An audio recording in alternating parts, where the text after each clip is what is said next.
다음 경기는 이제 애리조나 카디널스와 샌프란시스코 49어rs인데 36대26 나이너스가 이제 승리를 가져갔습니다.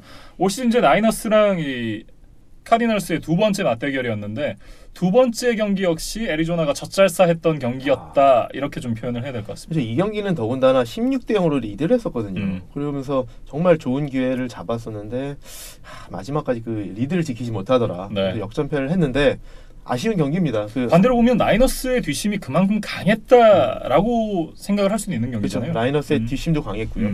근데 이제 그 카디널스에 대해서 잠깐 먼저 이제 한 줄 평을 좀 말씀드려 보면 이거는 제가 한 말이 아니라 그 샌프란시스코 지역 언론에서 나온 말을 제가 그냥 인용을 했어요. 근데 이제 그 언론에서 이런 얘기를 하더라고요.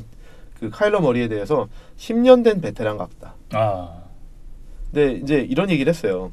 카일러 머리가 이날 그 러싱 공격, 패싱 공격 합쳐서 이제 217야드로 그렇게 많지는 않지만 패싱 터치다운 2개, 러싱 터치다운을 하면서 런 패스에서 다 공격을 잘 이끌었거든요. 네. 그리고 이제 그 듀얼 스트라이크 쿼터백으로서 상당히 어쨌든 좀 상대방이 막기 까다로운 그런 면모를 보여줬기 때문에 이 샌프란시스코 지역 언론에서도 그걸 이제 느낀 거죠. 그러면서 이제 표현한 게 10년 된 베테랑 같다. 앞으로 당분간 몇 년간 힘든 상대가 될 것 같다라는 평가를 했더라고요. 그래서 이게 전 인상적이어서 그 문구 여기서 표현했던 10년 된 베테랑 같다라는 걸 좀 인용해봤습니다. 네. 더구나 직접 이제 러싱 터치다운 기록했었던 장면은 정말 입이 딱 벌어졌어요. 예술이죠. 네. 그렇게 어떻게 그렇게 요리조리 잘 피해 나가나요? 그래서 이제 뭐 사실 라마 잭슨을 또 생각해야 하는. 네. 정말 이제는 진짜 뭐 듀얼 스트라이크 쿼터백들이 진짜 리그를 평정했다라고 말할 수 있을 정도로 정말 잘한 것 같습니다. 어찌됐든 이제 뭐 라마 잭슨 얘기도 해주셨지만 카일러 머리 선수가 지난 시즌 이제 조시 로젠과는 달리 자신의 이제 위치를 완벽하게 좀 잡아가고 있다. 이렇게 좀 얘기를 해도 될 것 같습니다. 그렇죠. 이제 아직 그 3승에 아직 묶여있긴 하지만 그리고 지금 한 4연패인가 했죠. 그렇지만 어쨌든 지금 리그 전반적으로 볼 때 조시 로젠을 보던 그런 어떤 시선과 지금 머리를 보는 시선은 다르거든요. 네. 그리고 성적이 아직은 차이가 안 나지만 지금 그 팀 전체적으로 가지고 있는 쿼터백에 대한 신뢰감 이건 완전히 다르거든요. 그렇기 때문에 카일러 머리가 확실한 어쨌든 팀에서의 위상을 구축했다라고 보는 게 맞을 것 같습니다. 네. 나이너스에 대한 한 줄 평 한번 들어볼까요? 나이너스에 대해서는 저는 이렇게 적어봤습니다. 이번에는 디보. 근데 이제 디보가 이제 디보 세미얼을 말하는 건데 49ers가 이번 시즌에 2라운드에서 뽑았던 신인 리시버거든요. 네. 근데 이제 왜 이번에는 디보라는 표현을 썼냐면 49ers가 이번 주 그 경기에서 타이랜드 조지 키틀이 못 나왔죠. 그리고 이번 주에는 그 러싱 공격이 완전히 막혔어요. 네. 근데 제가 계속 말씀드리지만 카일 셰넌이 잘하는 게 이게 막히면 저걸로 하고 굉장히 유연하다. 이 선수가 없으면 저 선수로 하고 그러면서 계속 어쨌든 있는 자원을 가지고 공격을 잘 만들어가는데 이번에는 디보 세미얼 차례였다. 네. 그래서 그 키틀이 없고 러싱 공격이 막히니까 신인 리시버인 디보 세미얼이 정말 잘해줬다. 근데 이제 사실 디보 세미얼이 저번 주 시애틀 경기에서부터 잘했거든요. 근데 저번 주에 이제 112야드를 기록을 하면서 존재감을 나타냈는데 이날은 더 잘했죠. 이날은 134야드를 기록하면서 사실 그 지미 가로폴로의 완전히 고투 가이였죠. 고투 타겟이어서 이날 공격은 디보 세미얼 중심적으로 돌아갔다. 네. 그래서 49ers는 이번에는 디보라는 표현을 좀 써봤습니다. 예. 어찌됐든 이제 나이너스가 다시 한번 승리를 가져가면서 이 컨퍼런스 선두로 이제 치고 달리고 있는데 참 뭐라고 해야 될까요? 카일 셰넌 매직이라고 해야 될까요? 어찌됐든 이제 주전 쿼터백이 돌아오고 나서 이제 실질적인 첫 번째 시즌인데 굉장히 좋은 모습을 보여주고 있습니다. 네, 물론 이제 그건 이제 수비가 강화된 영향도 있고요. 공격도 뭐 사실 이제 주전 쿼터백이 돌아왔기 때문에 전반적으로 이게 다 잘 돌아가고 있죠. 네, 참 플레이오프에 가서는 어떤 모습을 보여줄지도 벌써부터 좀 기대가 되는데요. 네. 물론 이제 스케줄이 조금 이렇게 다소 쉬웠던 그런 영향도 무시할 수는 없고요. 네. 그럼 약간 그 비슷한 스케줄을 가졌던 팀이 있는데 그 팀은 잠깐 뒤에 얘기를 하도록 하고요. 신시내티 벵갈스와 이 오클랜드 레이더스의 경기인데요. 벵갈스가 이 경기도 패배를 하면서 이제 전패 행진을 이어가게 됐습니다. 네, 10패가 됐죠. 이제 딱 10패를 찍었습니다. 그러면서 신시내티 벵갈스가 32개 팀 중에 처음으로 엘리미네이션이 됐어요. 맞습니다. 그래서 저 한 줄 평이 뭐냐면 1등입니다. 1등. 그게 딱 그런 의미를 써온 거거든요. 그러니까 2019년 시즌 플레이오프 탈락 확정 1번 팀. 그래서 올 시즌 지금 이게 1등. 안 좋은 의미긴 하지만 딱 그게 써왔거든요. 벵갈스 1등. 그러네요. 참 벵갈스가 참 올 시즌 약할 거라고 예상은 했지만 이 정도로까지 못할 거냐라는 거는 참 아쉽습니다. 물론 그러게요. AJ 그린이라든지 어떤 주축 선수들이 좀 빠졌던 그런 영향도 있지만 사실 다른 팀들은 이런 게 보이거든요. 제가 계속 사실 돌핀스 경기를 연패할 때도 보면서 승리가 가까워오는 것 같다. 승리가 가까워오는 것 같다. 이런 말씀을 드렸었거든요. 근데 지금 벤갈스는 그런 게 안 보여요. 네. 어디서 끝날까를 잘 모르겠어요. 그러면서 진짜 전패가 될 수도 있겠다는 느낌이 좀 들어요. 네. 네, 그래서 이제 뭐 앞으로 이제 제츠, 돌핀스와의 경기에 한번 이제 팀에서는 이제 기대를 해봐야 될 텐데 네. 아 지금 페이스로 봤을 때는 그 두 팀이 상당히 좀 강하게 느껴질 정도로 벤갈스의 지금 트렌드가 안 좋습니다. 네.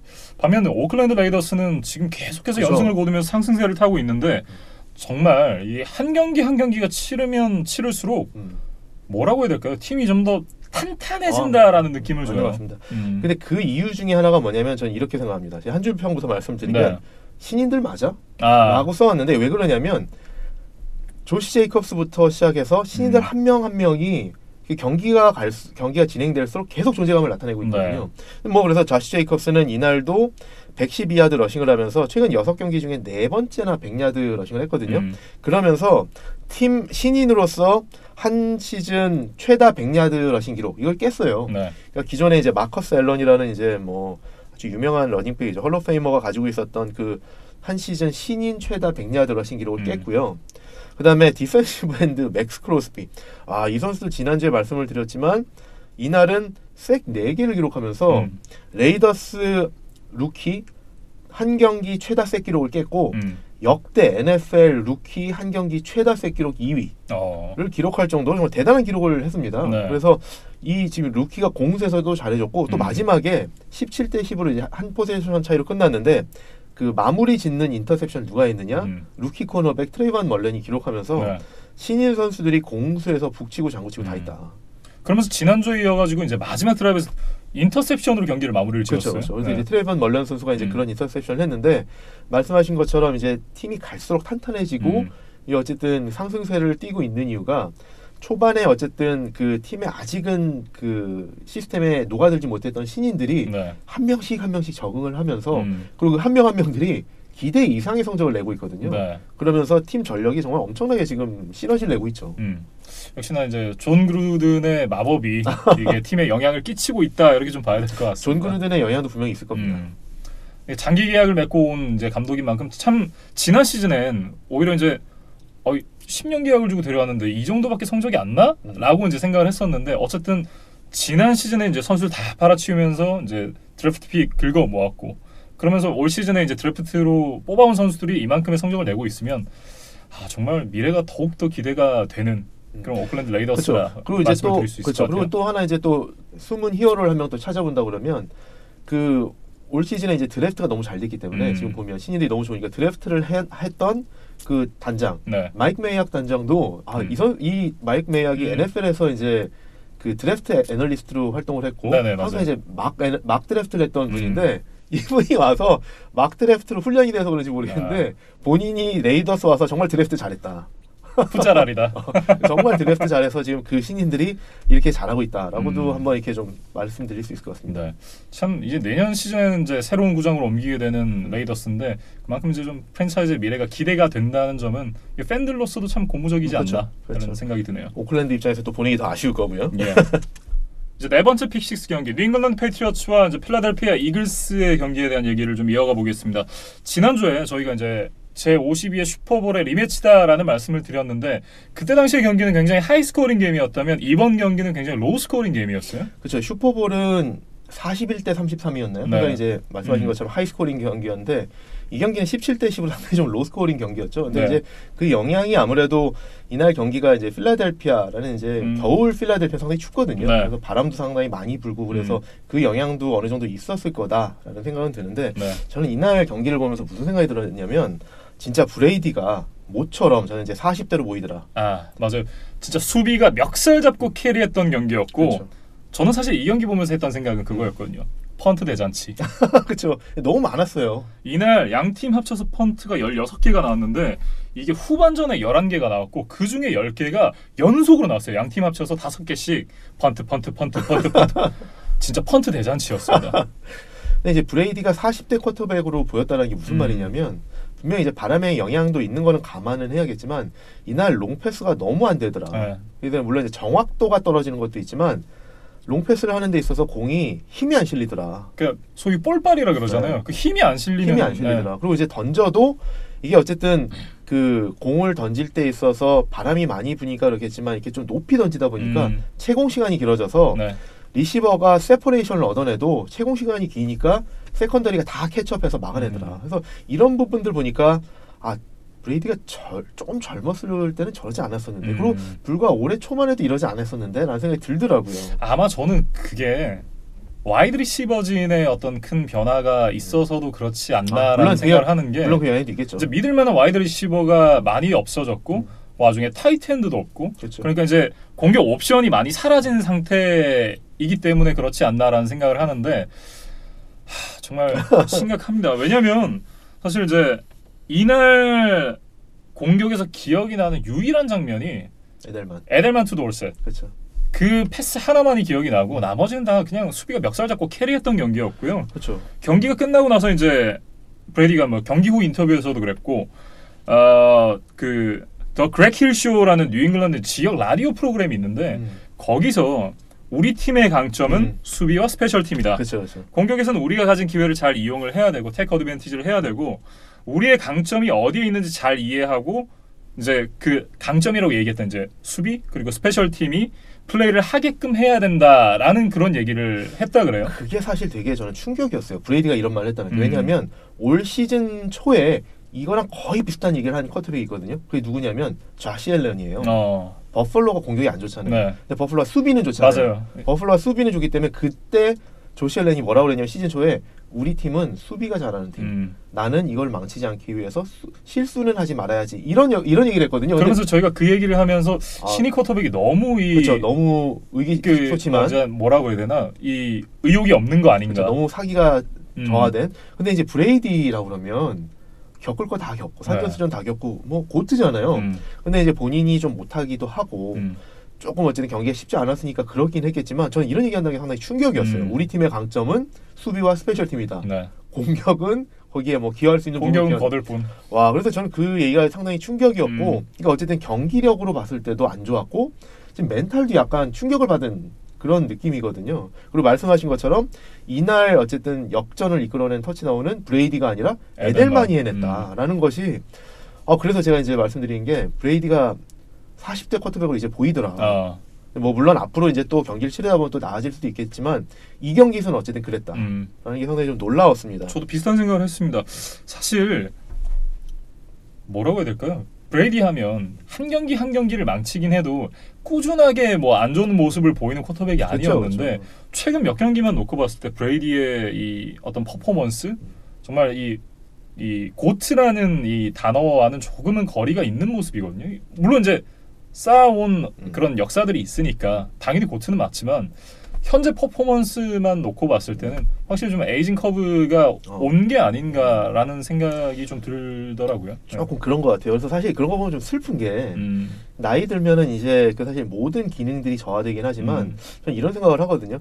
그러니까 운동 선수들처럼 본인이 하는 그 전문 분야에서 본인 역량이 그렇게 가장 빨리 쇠퇴하는 게 운동밖에 없는 것 같다. 그러니까 그런 게 또 있을까 생각을 해보면 사실 우리 학자들 보면 7, 80대 뭐 오히려 나이가 들수록 경험이 쌓이고 그 노하우가 쌓이고 지식이 쌓이고 더 그게 더 존경받고 학문이 쌓이고 그렇잖아요. 그리고 또 뭐 음악가라든지 예술가라든지 이런 분들 보면 나이가 들수록 그 예술의 가치가 더 올라가고 더 어쨌든 노련해지고 그런데 운동 선수들은 뭐 코치나 감독 이런 것도 다른 얘기지만 실제로 뛰는 선수 입장에서 운동을 직접 하는 입장에서는 정말 이게 너무 금방 전성기가 지나서 이 커브가 너무 금방 떨어진다. 이게 어떻게 보면 좀 슬픈 것 같아요.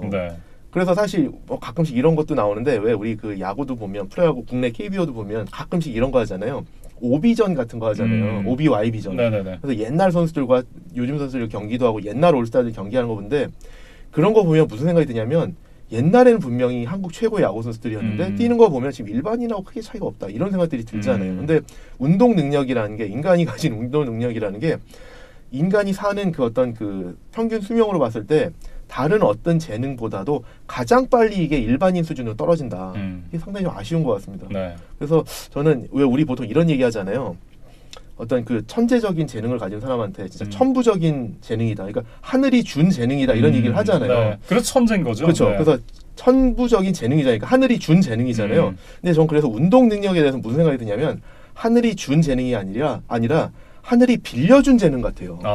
명언인데요. 그래서 짧은 시간 가지고 그걸 가지고 본인의 어쨌든 커리어를 만들어낸 다음에는 그거를 금방 다시 하늘에서 다시 그걸 가져가는. 그래서 이걸 진짜 다른 분야에서는 진짜 일생 동안 가지고 그 평생 나이가 들수록 커리어가 쌓일수록 더 존경받고 이렇게 인정받고 하는데 운동선수들은 너무 일찍 그 전성기가 꺾인다. 그렇죠. 그래서 하늘이 빌려준 능력이다라고 저는 생각을 해봅니다. 참 그 말씀을 하시니까 생각이 나는 선수가 하나 있는데 그 호나우두 아시죠? 그렇죠. 축구 선수 호나우두. 네. 신의 능력을 받았지만 그 감당할 수 있는 몸은 안 주셨다는. 지금 뭐 너무 이렇게 좀 비례해져서. 네, 갑상선 쪽에 문제가 있어가지고 너무 비례해져서.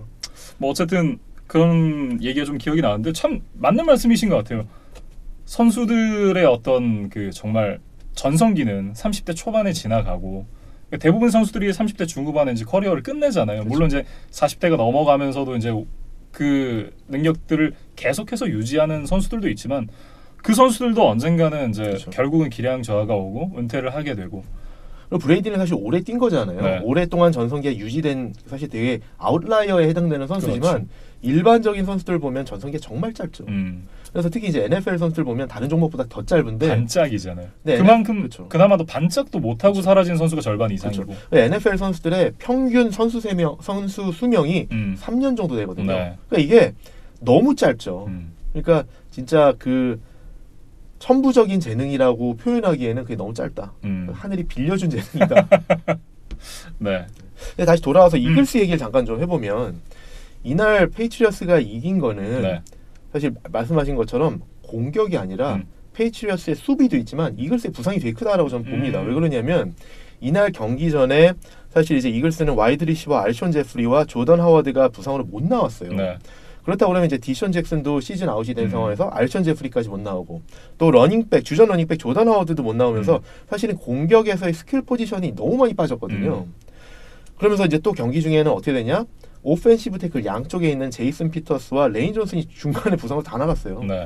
그러니까 초반에는 오펜시브 태클들이 그나마 있을 때는 9분 33초짜리 16플레이 95야드 드라이브를 만들면서 터치다운을 했었거든요. 그러면서 초반에 10대 0으로 리드를 잡았지만 그게 끝이었어요. 네. 그 다음부터 아까 말씀하신 것처럼 펀트 대잔치로 들어가면서 그렇지. 이렇게 그 이글스 공격이 완전히 죽어버렸는데 그거의 결정적인 원인이 뭐냐면 라이트 태클 레인 존슨이 부상으로 나간 게 정말 치명적이었던 것 같아요. 왜냐하면 레인 존슨이 나간 다음부터 오른쪽에서 들어오는 패스 러시를 막지를 못하더라고요. 네. 그러면서 이제 칼슨 웬스가 계속 오른쪽에서 나오는 패스 러시에 계속 당하면서 공격이 완전히 이제 무너져 버렸죠. 그래서 어쨌든 이런 그 스킬 포지션 플레이어만이 아니라 오펜시브 태클까지 무너지니까 이글스가 정말 힘을 못 쓰고 무너져서 이 부상의 영향이 정말 큰 경기였다라고 좀 생각을 해봐야 될 것 같습니다. 네. 어떻게 보면 이제 양 팀 모두 스킬 플레이어들이 부재한 가운데, 그러니까 결국은 수비가 더 강한 팀이 이겼다. 그렇죠. 뭐 이렇게 좀 봐야 될 것 같은데. 부상이 많은 이글스가 리그 넘버원 수비한테 상대가 되지 못했다. 후반전에는. 네. 그리고 이제 저는 이 얘기를 하나 또 짚어드리고 싶은데 페이트리어스가 쉽지 않은 승리를 했지만 이 경기를 승리함으로써 이제 9승이 됐잖아요. 네. 그러면서 이제 또 하나의 이제 또 값진 금자탑을 쌓았는데 9승을 기록하면서 페이트리어스가 지금 19년 연속 맞아요. 5할 이상 승률을 기록하게 됐어요. 맞습니다. 정말 대단한 기록이지 않습니까? 근데 이게 역대 NFL 기록으로는 2위예요. 그게 1위가 저 알아요. 20년 연속 댈러스 카우보이스. 21년. 21년인가요? 21년이에요. 왜냐면 그게 슈퍼볼 에러로 따지면 20년이고 그 전까지 가서는 21년이에요. 근데 어쨌든 21년간 카우보이스가 그 기록을 했는데 그거는 사실은 몇 년 전만 해도 아무도 못 깰 기록이라고 생각을 했었거든요. 근데 지금 페이트리어스가 이제 턱 밑까지 쫓아왔죠. 네. 근데 어쨌든 지금 보면 페이트리어스가 9승 1패로 사실 이제 플레이오프 레이스를 펼치면서 지금 1번 시드에 계속 다가가고 있죠. 네. 근데 어쨌든 페이트리어스 입장에서는 레이븐스한테 한번 진 게 있기 때문에 지금 1승 차이잖아요. 1승 차이에요. 그래서 만약에 동률이 된다 그러면 타이브레이커가 레이븐스한테 가기 때문에 레이븐스의 지금 상승세를 고려한다 그러면 페이트리어스는 앞으로 지면 안 돼요. 더군다나 레이븐스 원정 가가지고 경기를 졌잖아요. 그렇죠. 근데 그렇기 때문에 홈필드 어드밴티지를 반드시 지켜야 돼요. 그렇죠. 패트리어츠 입장에선. 그렇죠. 그렇기 때문에 지금 한 승 차이로 지금 앞서고 있는데 동률이 되면 타이브레이크를 뺏기기 때문에 패트리어츠는 지금 9승 1패긴 하지만 그렇죠. 지금 여유가 없어요. 그다음에 이제 반면 이제 이글스가 이날 패하면서 이제 5승 5패가 됐거든요. 네. 그런데 지금 NFC 이스트 레이스를 보면 카우보이스가 6승 4패, 네. 이글스가 5승 5패잖아요. 이 지구는 올해 9승 정도 우승할 수 있을 것 같다라는 생각이 들어요. 물론 이제 10승이면 더 안정권에 들겠지만 이 두 팀의 지금 추이를 보면 네. 9승만 해도 이 지구는 우승할 수 있겠다는 생각이 들고 그래서 누군가 우승을 하겠죠. 두 팀 중에. 그런데 이 지구에서는 와일드카드는 안 나오겠다. 그래서 이 지구에서 플레이오프 가려면 무조건 우승을 해야 되고 지구 우승을 해야 되고 4번 시드일 것이다. 4번 시드를 뭐 노릴 수밖에 없고 와일드카드는 기대하면 안 된다. 그리고 이제 올 시즌에 사실 4번 시드로 플레이오프 가는 게 좋은 건지 나쁜 건지 잘 모르겠어요. 왜냐면 올 시즌 만약에 4번 시드로 이제 간다고 해도 와일드카드들이 더 셀 것 같아요. 5번, 6번 와일드카드들이 5번, 6번 와일드카드들이 너무 셀 것 같아서 참 올 시즌 4번 시드로 가도 좀 불안할 것 같은데 그래서 어느 팀이든지 간에 네. 카우보이스든지 이글스든지 간에 두 팀 중에 지구 우승으로 올라가는 팀은 와일드카드를 넘어서 그 플레이오프 때 좀 어느 정도 해보려고 그러면 막판에 진짜 모멘텀을 잘 쌓아서 가야 된다. 라는 걸 좀 짚어보고 싶습니다. 네, 이렇게 이제 패트리어츠와 이글스의 경기에 대한 내용들을 짚어봤습니다. 이제 5번째 픽6 경기 시카고 베어스 LA 램스의 경기입니다. 선데이 나잇 풋볼이었는데요. 이 경기 17대7 램스가 승리를 가져갔습니다만 지난 시즌 정말 강력한 이 파워를 보여줬던 두 팀이 어떻게 한 시즌 만에 이렇게 나라까지 떨어질 수 있는가라는 생각이 좀 들게 만들었던 경기였어요. 그렇죠. 그래서 진짜 강한 수비 베어스와 강한 공격의 램스 이렇게 붙었어야 되는데 그 위용이 조금 이렇게 좀 어떻게 보면 사라진 그런 두 팀들의 대결이었죠. 그런데 그 두 팀 중에 한 팀은 이날은 어쨌든 이 경기에서는 작년에 보였던 모습, 그 성공 방정식을 약간 보여주면서 승리를 하긴 했어요. 램스요? 그렇죠. 네. 그래서 램스에 대해서 좀 말씀을 드려보면 램스가 올 시즌 이제 부진한 요인이 뭐냐라는 것에 대해서 이제 뭐 여러 차례 말씀을 드렸지만 타드 걸리. 그렇죠. 이제 패싱 공격보다도 사실은 팀의 구심점은 타드 걸리를 시작으로 한 그 러싱 공격이거든요. 네. 근데 타드 걸리가 부상에서부터 완전히 회복되지 않은 모습에서부터 그래서 전반적으로 올 시즌 예년의 모습을 못 보여주고 있기 때문에 그것부터 출발해서 공격이 막히기 시작했다라고 말씀을 드렸는데 이날은 램스가 아예 그냥 작정하고 타드 걸리 러싱 공격부터 하자라고 작정을 하고 나왔어요. 근데 이제 그게 이렇게 볼 수도 있죠. 원래 성공 방정식대로 돌아가자. 그러려면 이제 타드 걸리를 어쨌든 계속 런을 이렇게 빌드업을 해야 된다라는 생각도 있었겠지만 또 하나는 뭐냐면 이날 램스의 오펜시브 라인을 보면 레프트 태클 빼고는 나머지 4명이 다 포지션 뛰고 있는 선수들이 바뀌었어요. 그러니까 그만큼 이 선수들이 자기 포지션이 아닌 다른 포지션에서 뛰는 거고 신인 선수들도 2명 있었거든요. 네. 그렇다 보니까 교체가 많다 보니까 오펜시브 라인이 불안하다. 어떻게 될지 모르겠다라는 생각 때문에 특히 상대하는 팀이 강한 베어스, 칼릴 맥, 패스러시에 위험하다. 그러니까 런부터 해야겠다라는 생각을 했을 수도 있어요. 네. 그리고 또 더군다나 브랜든 쿡스, 그다음에 이제 로버트 우드스까지도 이 리시버들이 빠지기 때문에 패싱 공격하면은 자칫 당할 수 있겠다라는 생각 때문에 어떻게든 이날은 러싱 공격에 승패를 걸어야겠다는 생각으로 나온 것 같다는 생각이 들었습니다. 네, 그러면서 이제 모처럼 타드 걸리 선수가 100야드에 가까운 러싱 야드, 97야드를 이제 찍었고, 그러면서 이제 리시빙에서도 3번의 이 리셉션 그리고 36야드를 기록하면서 총 133 스크리미지 야드를 기록했습니다. 모처럼 100야드를 넘겼어요. 그렇죠. 모처럼 작년에 타드 걸리 같은 기록을 남겼죠. 근데 저는 그래도 보면 이렇게 경기 뛰는 모습을 보면 작년 같진 않다라는 압도적인 느낌은 아니죠. 그런 느낌은 없고 힘도 그렇고 스피드도 그렇고 뭔가 다르다라는 느낌을 받았어요. 그러면서 평균 야드도 지난 시즌 같은 경우는 그냥 뭐 5점대, 6점대를 찍었었는데 그렇죠. 이날도 이제 4점대에 머물렀었고요. 그렇죠. 네. 그래서 예전 같은 거는 폭발적인 모습은 없더라라는 거고, 근데 어쨌든 결과적으로는 타드 걸리가 올 시즌에는 최고의 성적을 기록했고 이 러싱 중심의 공격이 시작되니까 그게 어느 정도 되니까 그 다음부터는 제가 말씀드렸던 것처럼 작년에 했던 이제 성공 방정식, 거프를 이용한 제럴 거프를 이용한 플레이 액션 패스라든지 한쪽에 리시버를 여러 명을 배치해서 상대방을 이제 교란시키는 이제 번치 포메이션 이런 것들로 이제 플레이를 풀어갔거든요. 그래서 그런 것들이 모처럼 좀 됐다라고 볼 수 있던 경기였습니다.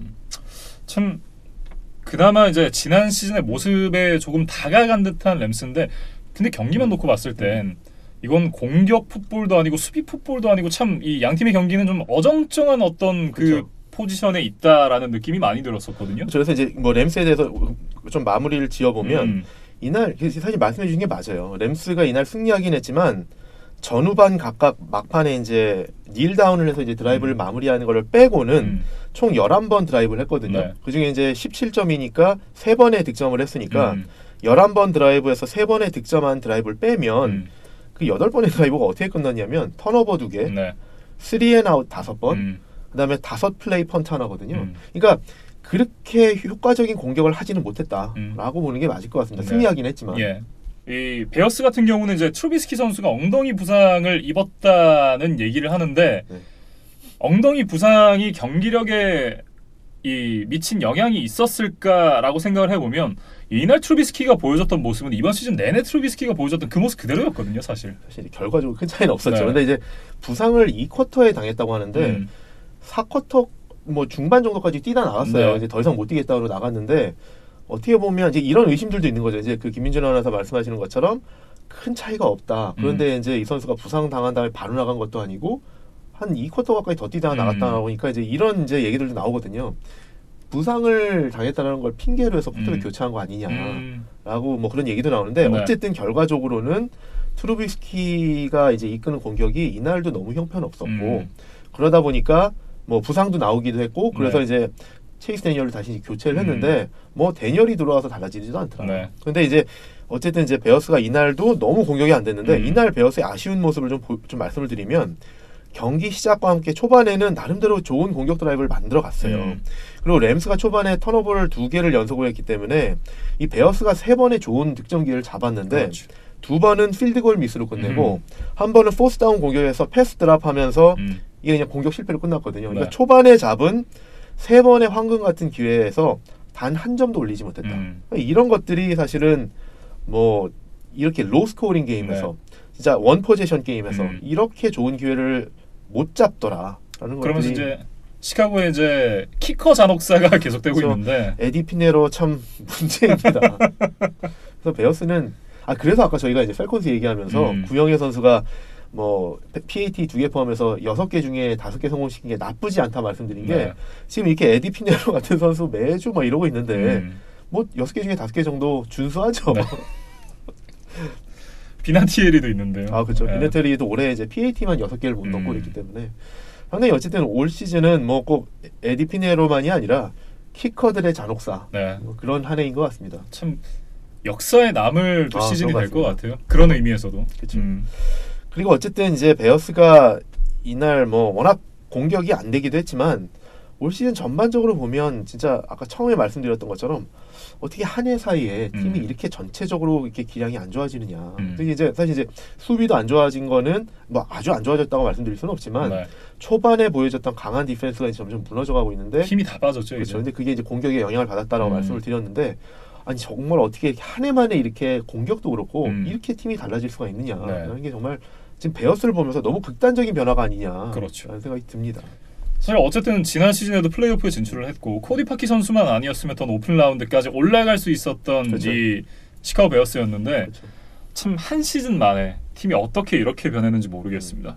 이렇게 되면서 이제 4승 6패가 된 거잖아요. 그렇죠. 그래서 이제 디트로이트하고 이제 계속 이제 최하위 경쟁을 펼치고 있는데 지난주에 잠깐 말씀드렸지만 베어스가 이제 작년에 지구 우승해서 올해 이제 또 만약에 지구 최하위로 떨어진다 그러면 재작년 지구 최하위, 작년 지구 우승, 올해 지구 최하위를 이렇게 롤러코스터를 타는 극단적인 롤러코스터를 타는 그런 어떤 팀이 되겠습니다. 근데 정말 이렇게 한 해 사이에 급격하게 이렇게 전력이 안 좋아진다라는 게 참 놀랍습니다. 램스도 그렇고요. 사실 이제 이번 주에 뭐 이 다음 경기에서 말씀을 드리겠지만 원래는 지난 시즌 아즈테카에서 펼쳐졌어야 될 경기인데 다시 LA로 이제 메모리얼 콜리세움으로 가져가서 했던 경기 있잖아요. 그렇죠. 칩스와의 경기. 네, 그 경기에서 보여줬던 그 강력한 이 그렇죠. 공격력, 그 공격력이 좀 소리 소문 없이 사라졌어요. 그렇죠. 54대 51이라는 정말 역대급 그러니까요. 대접전, 재밌는 경기를 펼쳤었는데 네. 진짜 그 공격 어디 갔냐? 그러니까요. 그 공격 다시 데려와. 뭐 이런. 그렇죠. 사실 특히 램스 팬들 입장에서는 정말 답답할 겁니다. 진짜 역대급 슛아웃 경기를 보여줬었는데 그 강력한 화력 높은 이 칩스의 공격력을 상대로 슈트아웃에서 지지 않았던 램스란 말이에요. 네, 그렇죠. 근데 그 공격력이 정말 어디로 가는지 모르겠습니다. 이제 다음 경기로 넘어가 보겠습니다. 마지막 경기인데요. 이 멕시코시티의 아즈테카 스타디움에서 펼쳐졌던 캔자스시티 칩스와 LA 차저스 이제 지구 라이벌 맞대결이었습니다. 그렇죠. 이 경기 역시 이제 칩스가 승리를 가져갔는데 일단은 경기장의 상태가 썩 좋아 보이지 않았어요. 네. 사실 이제 아까 말씀해 주셨지만 작년에도 이 경기장에서 경기가 펼쳐졌어야 되죠. 네. 램스와 칩스 경기가 여기에서 이제 펼쳐졌어야 되는데 경기장 상태가 너무 안 좋아서 이제 막판에 그 경기를 이제 LA로 옮겨서 진행했었죠. 근데 이제 올 시즌은 이 경기장에서 이제 경기를 치르긴 했는데 경기장 상태가 안 좋더라. 네. 특히 이게 인조 잔디가 아니라 그냥 천연 잔디이기 때문에 잔디 관리를 제대로 못하면 잔디가 뭐 무수히 자랄 수 있고. 그렇죠. 그래서 이런 것들이 경기장 관리가 좀 NFL 팀들만큼은 관리 잘 못하는 것 같다. 그러다 보니까 경기력에도 영향을 미친 것 같다. 네. 더군다나 이 원래는 축구 경기장이잖아요. 그렇죠, 그러면서 이제 그 축구 경기에 필요한 잔디 상태와 이 미식 축구에 필요한 경기에 필요한 이제 잔디 상태가 조금 다를 수도 있는데, 근데 그런 부분이 좀 고려가 되지 않은 것 같다라는 얘기가 있더라고요. 그렇죠. 그래서 이제 이게 풋볼 경기에는 말씀하신 것처럼 좀 최적화되지가 않아서 이 영향을 제 생각에는 칩스가 좀 더 많이 받은 것 같아요. 왜냐면 이제 인조 잔디라고 그러면 이제 사실 이제 빠른 팀한테는 상당히 이점을 제공하는 거거든요. 네. 그러니까 어쨌든 잔디가 뭐 잘 관리가 되고 잔디가 길지 않으면 선수들이 스파이크가 훨씬 더 이렇게 제대로 작용을 해서 빨리빨리 뛸 수 있는. 그래서 네. 예전에 이제 그 램스가 이제 그레이티스트 쇼 온 터프라고 했을 때 이제 잘했던 것도 워낙 이제 스피드가 좋은 선수들로 모였었는데 그 선수들이 터프에서는 그 기량이 극대화되더라라는 거거든요. 근데 이제 칩스가 지금 그런 팀이죠. 스피디한 리시버들을 잔뜩 배치하고 스피드로서 상대방을 압도하는 그런 팀인데 이 천연 잔디에서 잔디가 관리가 좀 안 된 상태에서 하다 보니까 그 이점이 조금 중화되더라. 좀 상쇄돼서 그 양팀 선수들 간의 운동 능력의 갭이 좀 줄어든 거 아니냐라는 그런 좀 판단도 있습니다. 네, 더군다나 이 양 팀의 이제 경기가 굉장히 좀 접전으로 치달을 수 있었던 데는 타이릭 힐 선수의 부상도 한몫을 했던 것 같아요. 그렇죠. 이제 뭐 빠른 선수들 중에 대명사죠. 타이릭 힐 선수가 이제 부상으로 좀 경기 중반에 나가면서 뭐 그 칩스 입장에서는 영향을 받았죠. 예, 햄스트링 부상이라고 하는데 일단 다행인 점은 다음 주에 칩스가 이제 바이위크를 갖게 되기 때문에 이 일주일 동안의 어떤 그 회복 뭐 이런 부분에는 조금 기대를 해볼 수 있게 됐습니다. 네. 그래서 저는 이 경기에 대해서 그냥 어쨌든 좀 제가 느낀 걸 좀 말씀을 드리면 이 경기는 칩스가 이겼는데 사실 칩스가 이겼다기보다는 차저스가 패한 경기다라고 표현하는 게 맞지 않을까 싶습니다. 왜냐하면 일단은 차저스가 칩스보다 훨씬 많은 득점 기회를 잡았고 그다음에 전진 야디지도 비교가 안 되게 많이 했다. 맞아요. 특히 전반전에서는 이날 칩스가 경기 통틀어서 총 전진 야드가 310야드였거든요. 평소에 칩스 모습이 아니죠. 그렇죠. 경기 통틀어서 310야드인데 차저스가 전반에만 312야드를 전진했거든요. 그러면서 이제 쿼터백 스탯만 비교를 해도 패트릭 마홈스보다 이 필립 리버스가 거의 한 2배 가까이 되는 스탯을 기록했어요. 마홈스는 이날 200야드 이하로 묶였고 182야드인가 그랬고 뭐 진짜 2배 이상 되는 것 같은데 근데 어쨌든 그렇게 차저스가 기회를 많이 잡았고 전반에는 이제 뭐 칩스 진영이 5번이나 들어갔는데 그거를 인터셉션 2개 그리고 필드골 미스 이런 것들로 계속 이제 기회를 제대로 살리질 못했고 또 득점을 할 때도 터치다운이 아니라 필드골로 계속 마무리하면서 정말 기회를 압도적으로 많이 잡았던 전반전에서 9점밖에 못 냈다. 네. 근데 이제 그게 어떤 효과가 있느냐? 그 9점이라는 거는 투 포제션도 채 안 된다. 그렇죠. 그렇기 때문에 공격량이 막강한 칩스한테는 절대 안심할 수 있는 득점 차가 아니기 때문에 경기를 압도하면서도 계속 칩스 같은 강력한 팀을 4점권 내에 놔뒀다. 그러니까 칩스가 한번 분발하면 금방 쫓아올 수 있는 상태였기 때문에 기회가 왔을 때 상대방을 완전히 제압하지 못하고 점수를 제대로 올리지 못하고 점수를 올려도 필드골로 마무리를 하면서 계속 어쨌든 결국에는 역전의 빌미를 줬다. 근데 그래서 이제 제가 이제 말씀드리고 싶은 거는 풋볼에서 여러 가지 지표들로 우리가 이제 뭐 경기를 평가를 하고 선수들을 평가를 하고 하는데 풋볼 지표들 중에서 승부에 영향을 미치는 가장 중요한 지표들 몇 개를 뽑으라고 그러면 저는 이제 2개가 뭐냐면 하나는 레드존 효율성 또 하나는 서드다운 컨버전 레이트라고 생각을 하거든요. 왜냐하면 일단 기본적으로 서드다운 컨버전이 돼야 드라이브를 계속 이어가고 그렇죠. 공격을 계속 할 수 있는 거고 그렇게 공격을 하고 가서 레드존까지 가서 이걸 터치다운으로 끝내느냐 필드골로 마무리하느냐는 상당히 차이가 크다. 이게 일단 극단적으로 레드존에서 3점과 7점 차이가 나는 거고 그렇죠. 그게 쌓이다 보면 4점, 4점, 4점 쌓이다 보면 이게 점수 차이가 엄청나게 차이 난다. 근데 이제 말씀드린 것처럼 차저스가 이날 많은 기회를 잡았는데 그거를 잡고 이제 필드골로 마무리하더라. 특히 이제 레드존에 4번이나 갔는데 터치다운 1번이더라. 네. 소위 이제 스노우볼을 굴릴 기회를 잡았는데 그 스노우볼을 그렇죠. 굴리지 못해서 역으로 이제 스노우볼이 굴러왔다라고 그렇죠. 좀 표현을 해야 될 것 같은데요. 그래서 그런 것들이 계속 이제 쌓이면서 점수를 계속 놓친 거죠. 더 올릴 수 있는 점수들을 계속 놓치면서 치프스가 결국 한번 이렇게 깨어나면 네. 무섭게 득점을 하는 팀이기 때문에 그런 어떤 역전의 빌미를 줬다라는 네. 거고, 저는 이제 필립 리버스에서도 좀 말씀을 드려보면 아까 이제 브레이디 보면서 40대 쿼터백으로 보였다 말씀드렸잖아요. 근데 필립 리버스도 보니까 사실 이 경기만이 아니라 지난주 이제 레이더스와의 경기도 그렇고 필립 리버스도 이제 많이 늙었다. 이제 슬슬 이제 때가 오고 있다. 근데 이제 그게 어떤 의미냐 그러면 아까 이제 브레이디 말씀드릴 때하고 비슷한데 롱 패스, 소위 이제 다운필드 패스를 할 때 그게 잘 안 된다. 이날 마지막에 이제 2번의 드라이브가 인터셉션으로 끝이 났는데 그 마지막 앞 직전 드라이브에서 막 크리스 존스 헬멧에 그 패스를 하고 이런 장면들이 나오고 그랬거든요. 그러니까요. 그리고 어쨌든 이 선수들이 나이가 들면서 특히 이제 쿼터백들이 나이가 들면서 가장 티가 나는 거는 이제 물론 이제 스피드가 먼저 빠지지만 스피드가 먼저 줄어들지만 그 다음에는 아무래도 공을 던지는 그 어깨가 약해지는, 그렇기 때문에 이제 투수들 이제 그 구속 떨어지는 것처럼 쿼터백들도 보면 공에 힘이 안 실리거든요. 네. 아까 브레이디 말씀드린 것처럼 필립 리버스도 이날 던지는 걸 보면 상당히 공이 느리다. 그리고 포물섬이 너무 크다, 너무 높다.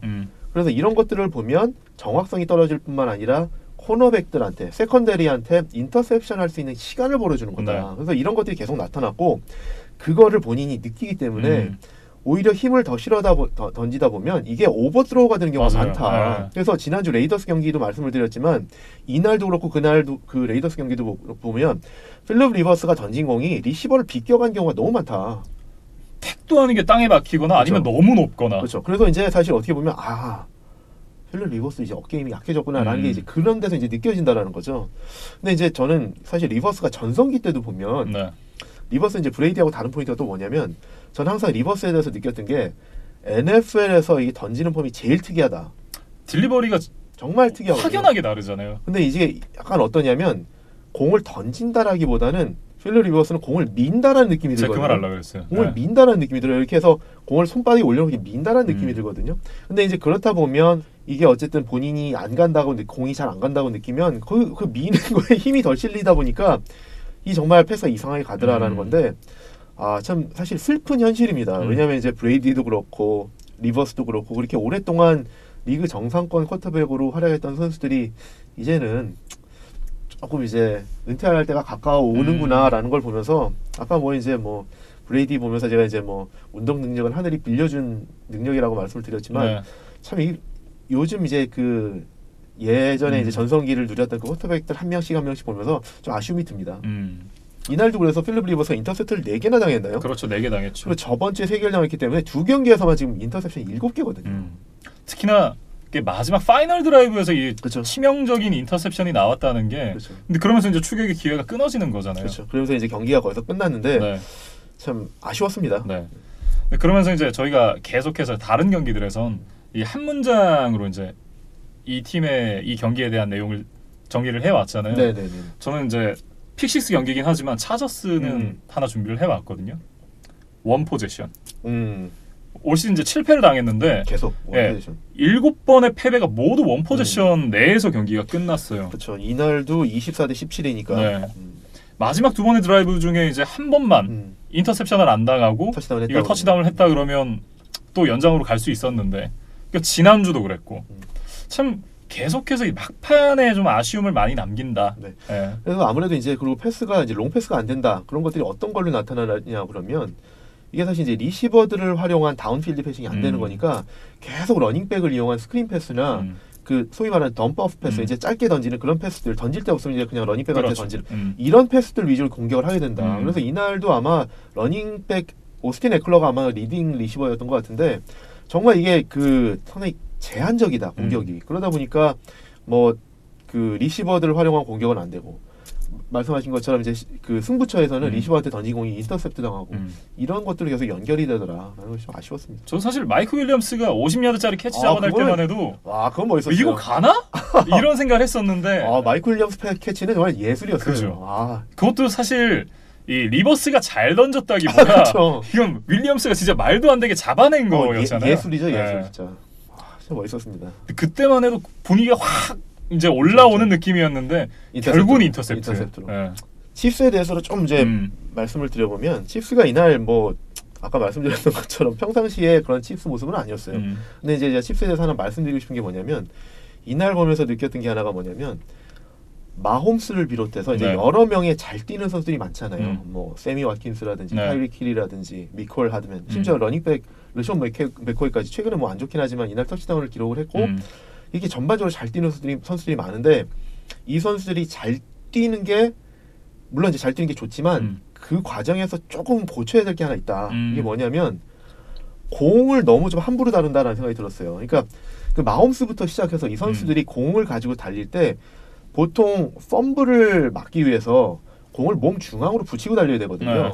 특히 이제 뭐 러닝백 같은 경우에는 아예 이제 쿼터백한테 공을 받을 때 이렇게 얘기를 받듯이 이렇게 두 손으로 공을 이제 핸드오프를 받는데 그 이후에도 보통 뛸 때는 이렇게 한 손에 딱 뛰잖아요. 완전히 몸에 붙여서 뛰고 이렇게 흔들면서 뛰잖아요. 그리고 그 상대 수비수들이 오면 그 다음부터 이제 두 손으로 다시 방어가 들어가거든요. 그런데 그 마홈스나 이 리시버들을 보면 워낙 이제 잘 뛰니까 피해갈 수 있다고 생각할 수도 있겠지만 아니면 오히려 이제 본인이 그거를 공을 이렇게 몸에 붙임으로 인해서 그 움직임이 둔화되는 거를 싫어해서 그런지는 모르겠지만 공이 너무 몸에서 떨어진다. 심지어 이런 플레이도 있었어요. 마홈스가 수비수를 피해가는데 공을 수비수 머리 위로 이렇게 넘겨가. 저는 이거 보면서 기겁했거든요. 이런 거는 너무 위험하다.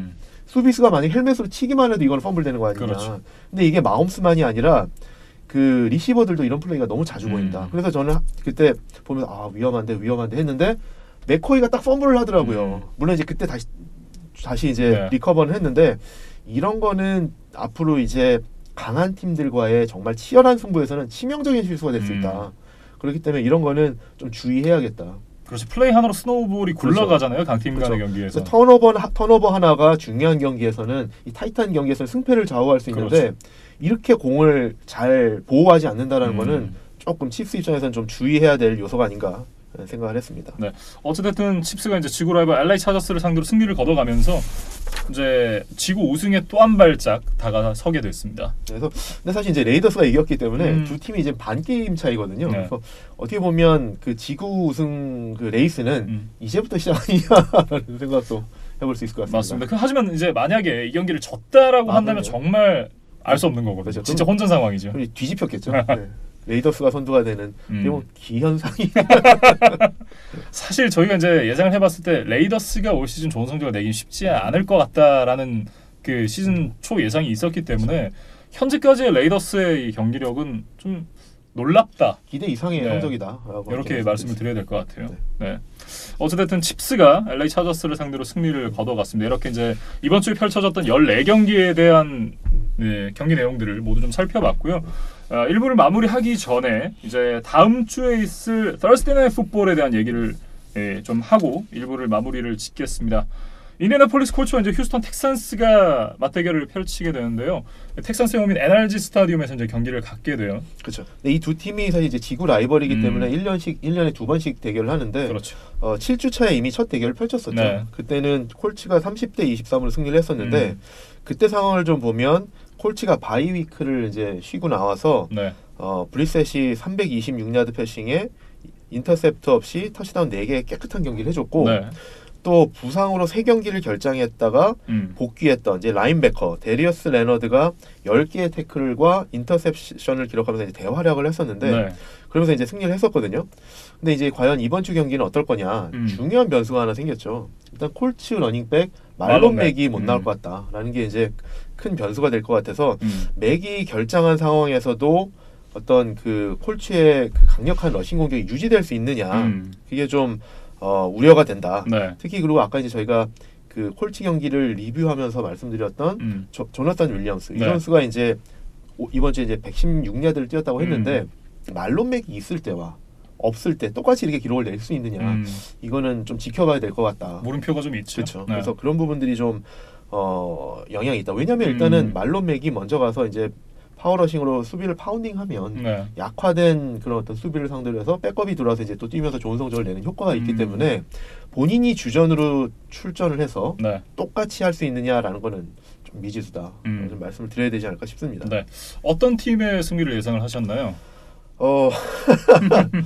전 일단은 이 경기에서 그 말씀드렸던 것처럼 그 말론 맥의 부재가 좀 크게 작용할 것 같다라는 생각이 들고, 또 하나는 지금 이제 맥만이 아니라 사실은 이제 그 패싱 공격에서 T.Y. 힐튼이 계속 못 나와주고 있거든요. 그렇기 때문에 넘버원 리시버와 주전 러닝백이 빠진 상황에서 과연 그 텍산스를 상대로 어느 정도의 공격력을 펼칠 거냐. 특히 이제 텍산스가 지난주 레이번스 상대로는 7점밖에 못 올렸지만 그건 극단적으로 지금 핫한 그렇죠. 팀을 상대로 해서 그런 거고, 텍산스가 공격력이 좋은 팀이기 때문에 이 팀과 공격 대결에서 득점 대결을 펼쳐야 되는데 그만큼 할 수 있을 거냐. 탑 리시버, 탑 러닝백이 빠진 상황에서. 그다음에 또 하나 중요한 변수가 뭐냐면 지금 콜츠가 부상이 계속 많은데요. 특히 어디에 부상이 있냐면 주전 코너백 퀸시 윌슨, 그다음에 피어 델시어가 계속 빠지고 있거든요. 근데 거기에 지난주 제구어스와의 경기에서 신인 코너백 락 야신까지 부상으로 지금 출전이 불투명하거든요. 그러면 이렇게 코너백들이 계속 이렇게 부상으로 빠져나가는 상황에서 텍산스의 좋은 리시버들, 디안드레 호킨스, 케니 스틸스, 윌 플러, 키키 큐티, 이런 선수들 어떻게 다 막을 수 있겠느냐라는 것들이 좀 변수가 되지 않을까.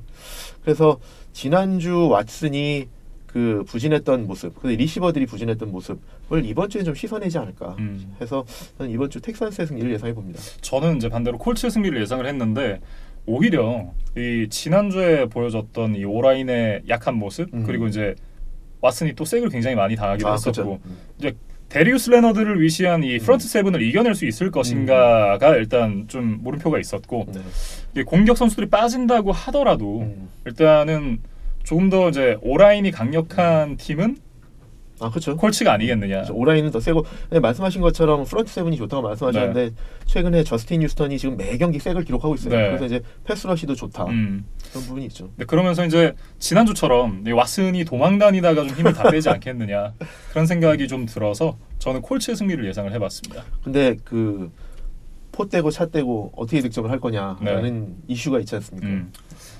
조나단 윌리엄스가 뭔가를 해주지 않을까라는 생각을 해봤어요. 왜냐하면 사실 지난주에도 러싱에 굉장히 좀 애를 먹었었던 이 텍산스였고, 일단 뭐 지난주에 100야드를 찍어서 이제 두각을 드러냈던 윌리엄스인데, 뭐 2경기 연속, 3경기 연속으로 이어질진 잘 모르겠지만 일단은 뭐 좋은 모습을 보여주지 않을까, 그런 생각을 좀 해봤습니다. 알겠습니다. 네.